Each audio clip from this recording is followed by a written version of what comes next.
Hi there. In this video, I'll walk you through how to install DeGirum's PySDK on a Windows system. Let's get started.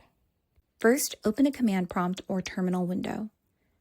Then, check your Python version by typing python -- version. Make sure it's a version supported by PySDK. You can find the list of supported versions on docs.degirum.com/pysdk/installation. Next, create a virtual environment.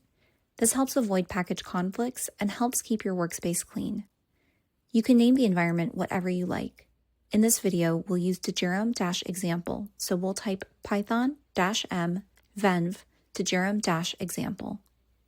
After that, navigate to the scripts folder inside your virtual environment by typing cd DeGirum-example \scripts.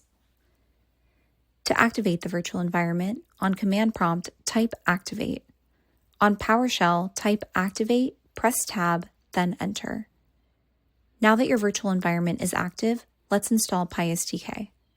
Run pip install DeGirum. This installs the core PySDK package. You can also run pip install DeGirum -tools. This installs both the core package and additional tools we've developed to help you build applications more easily. To verify that PySDK is working, type DeGirum sys-info. You'll see a list of devices that PySDK detects on your system. To exit the virtual environment, type deactivate. To re-enable it later, just navigate back to the scripts folder and activate it again using the activate command.